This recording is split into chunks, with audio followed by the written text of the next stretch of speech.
Police ठाण्यातील वेलवली गावात 24 August सकाळच्या सुमारास दोघांवर प्राणघातक हल्ला करण्यात आला। यामध्ये कल्पेश दिसले याच्यावर धारदार चाकूने वार करत त्याचा सहकारी प्रशांत दिसले याला देखील मारहाण झाली। याबाबत खालापूर पोलीस ठाण्यात गुन्हा दाखल करण्यात आलाय। आरोपींवर कडक कारवाई करण्यात यावी अशी मागणी कल्पेश दिसले यांनी केली आहे। तर कल्पेश दिसले आणि प्रशांत दिसले यांच्यावर खोपोलीमधील खासगी रुग्णालयात उपचार सुरू आहे। खालापूर तालुक्यातील ग्रामीण बीड खुर्द ग्रामपंचायत येथील केलवली आणि वणी गावाच्या मध्यवर्ती असणाऱ्या ठिकाणी खेतान पॅकफाईन प्रायव्हेट लिमिटेड या नावानं नवा उद्योग समूह त्याचं काम सुरू आहे। तर याच व्यवसायाच्या वादातून 24 ऑगस्ट रोजी 2 गटांमध्ये तंटा झाला। तर या वादात केलवली गावातील कल्पेश दिसले आणि प्रशांत दिसले या तरुणांना कुमार दिसले, कैलास दिसले आणि त्यांच्या सहकाऱ्यांनी हॉकी स्टिकच्या सहाय्याने याशिवाय लाथाबुक्क्यांनी मारहाण करत कल्पेश दिसलेंवर धारदार चाकूने वार केले। यामध्ये प्रशांत दिसले आणि कल्पेश दिसले जबर जखमी झालेत। त्यांच्यावरती खोपोलीमधील खासगी रुग्णालयात उपचार सुरू आहे। या संदर्भात खालापूर पोलीस ठाण्यामध्ये गुन्हा दाखल झालाय। याबाबत कल्पेश दिसले यांनी तक्रार देताना ते म्हणाले की केळवली वणी या ठिकाणी खेतान पॅकफाईन प्रायव्हेट लिमिटेड कंपनीच्या जागेत कुमार दिसले, कैलास दिसले आणि इतर लोकांनी काम चालू केलंय। असं असताना मी आणि माझा भाऊ प्रशांत दिसले असे वर्क ऑर्डर शिवाय काम का चालू केले असे विचारणा करण्यासाठी गेलेलो। असं केलं असता सर्वांनी मिळून आम्हाला जीवे ठार मारण्याच्या उद्देशानं हॉकी स्टिकच्या सहाय्यानं याशिवाय लाथाबुक्क्यांनी मारहाण करत मला छातीवर, मांडीवर, हातावर आणि माझ्या भावाला डोक्यात दुखापत केली। कुमार दिसले यांनी माझ्यावर चाकूने वार केला अशी तक्रार कल्पेश दिसले यांनी खालापूर पोलीस ठाण्यात दिली आहे। आधी माझ्या नवऱ्याला घरी फोन लावून बोलून घेतलं काही कामानिमित्त आणि रस्त्यावरती त्यांना कुमार दिसलेनी कानाखाली मारली। त्याने आता शिक्षा झालीच पाहिजे त्याला। कुमार ही गुंडागिरी जी करतो ती गुंडागिरी आम्हाला बंद केलीच पाहिजे। त्याला शिक्षा ही झालीच पाहिजे। आम्हाला न्याय मिळालाच पाहिजे।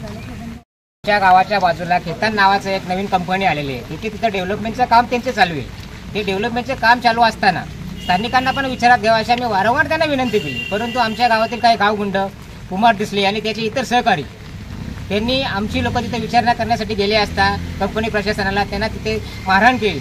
त्यांना अनेक हॉकी स्टिक असतील, दांडकांनी त्यांना मारहाण केली व त्यांच्यावर चॉपरने हल्ले केले। आणि अशी जी प्रवृत्ती जी आहे ही अशी माजली आहे की सर्वसामान्य माणसाला जगणे कठीण झाले आहे। आणि अशा प्रवृत्ती, अशा गुन्हेगारांवर तात्काळ कारवाई झाली पाहिजे आणि ह्यांना अटक करून यांच्यावर कडक कारवाई करून यांना शिक्षा झाली पाहिजे हीच आमची सगळ्या ग्रामस्थांची विनंती आहे। आणि आमच्या पोलीस प्रशासनावर आमचा विश्वास आहे की ते त्यांच्यावर योग्य ती कारवाई करतील। मी एक केळवलीचा रहिवासी असून आजच्या डेटला मी केळवली गावची परिस्थिती बघताय। सगळीकडे दहशत झालेली। दहशत म्हणजे अशी दहशत की गावगुंड आजच्या परिस्थितीला असे जन्म घेत आहेत की गरीब लोकांना, एक तो लहानसा मुलगा, एक तो गॅरेज चालवणारा मुलगा, हो ह्यांना मारहाण करणे म्हणजे काय, ही परिस्थिती काय आजची अशी दहशत परिस्थिती निर्माण केली या लोकांनी। ते कुमार दिसले आणि त्याचे गावगुंड हे चुकीचं आहे, भयंकर चुकीचं आहे। कुठेतरी हे थांबलं पाहिजे। जर नाही थांबलं तर आम्हाला ही परिस्थिती अशी निर्माण करावी लागेल। जर प्रत्येक वेळी जर आम्हाला हा न्याय नाही मिळाला, जर याला जर शिक्षा नाही झाली आणि जे आरोपी आहेत त्यांच्यासाठी म्हणजे जे खुनी आहेत, म्हणजे भयंकर गुन्हे केलेले आहेत, गुन्हेगार आहेत, त्यांच्यासाठी तुम्ही आंदोलन करणार आणि आमच्यासाठी तुम्ही आम्हाला वाऱ्यावर सोडणार, हा कुठला न्याय? नाही ना, हा न्याय नाही आहे। हे कसं आहे म्हणजे आजकाल चोरावर मोर अशी परिस्थिती झालेली आहे। नाही, ह्याला कुठेतरी थांबवणं गरजेचं आहे। आणि हे भयंकर म्हणजे आजच्या परिस्थितीला त्या आमच्या केलवली गावामध्ये दहशतीचे वातावरण निर्माण झालं आहे।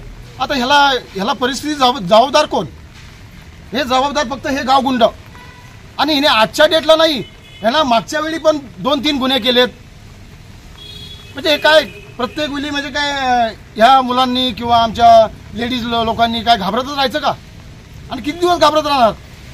आम्हाला हा आता आजच्या डेटला हा आम्हाला न्याय मिळाला पाहिजे आणि न्याय मिळाल्याशिवाय आम्ही इथून हटणार नाही।